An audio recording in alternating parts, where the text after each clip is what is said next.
பொறாமை குணத்தை நீக்க சுயமரியாதை அதிகரிப்பது, உங்களின் நல்ல குணங்களை ஏற்றுக்கொள்வது, மற்றவர்களின் வெற்றியை பாராட்டுவது மற்றும் நினைவாற்றல் போன்ற பயிற்சிகளை மேற்கொள்வது உதவும்.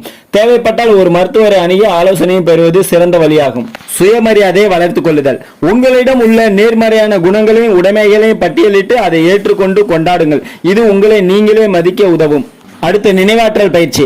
நினைவாற்றல் பயிற்சியின் மூலம் உங்களின் எண்ணங்களில் கவனம் செலுத்தவும் மற்றவர்களை விமர்சிப்பதை தவிர்க்கவும் கற்றுக்கொள்ளலாம். அடுத்து மற்றவர்களின் வெற்றியை கொண்டாடுங்கள். மற்றவர்களின் வெற்றியை பாராட்டும் போது அவர்கள் உங்கள் மனதில் நல்ல இடத்தை பெறுவார்கள்.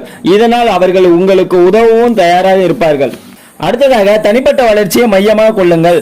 உங்களை மற்றவர்களுடன் ஒப்பிடுவதை விட உங்களது சொந்த முன்னேற்றத்தில் கவனம் செலுத்துங்கள். உங்கள் இலக்குகளை அடைய முயற்சி செய்யுங்கள். அடுத்ததாக உதவி தேடுங்கள். இந்த குணத்திலிருந்து, அதாவது பொறாமை குணத்திலிருந்து உங்களால் விடுபட முடியவில்லை என்றால் ஒரு மருத்துவரை அணுகி ஆலோசனை பெறுவது சிறந்தது. பொறாமை குணம் கொண்டவர்களை கையாள்வது எப்படி? இதோ உங்களுக்கான குறிப்புகள். நாம் செய்யும் செயல்களை பார்த்து பொறாமைப்படுபவர்களை நீங்கள் பார்த்திருக்கலாம். அவர்கள் தங்களை தாழ்வாகவோ அல்லது இழிவாகவோ நினைக்கும் போது அவர்களின் உணர்வுகளை எப்படி வெளிப்படுத்துவது என்று தெரியாமல் பெரும்பாலான நேரங்களில் பொறாமையாக அது வெளிப்படுகிறது. சிலர் எவ்வளவுதான் சந்தோஷமான காரியங்களை செய்து அதில் பெருமைப்பட்டாலும் சுற்றி இருப்பவர்கள் எல்லோருமே இதை அங்கீகரிக்க மாட்டார்கள். தங்களது இயலாமைக்கு உணர்வுகளால் சிலருக்கு அது பொறாமையாக வெளிப்படுவதையும் பார்க்க முடியும். இதனால் சுற்றி இருப்பவர்களின் பேச்சாலும் அவர்களது குணத்தாலும் சில நேரங்களில் காயப்படவும் நேரிடும். அவர்களை நேருக்கு நேராக எதிர்கொள்வது இதற்கு சரியான தீர்வாக இருக்கும். ஒருவேளை நமக்கு மிக நெருங்கியவராக இருந்தால் அவர்களை ஒதுக்க முடியுமா? முடியாது.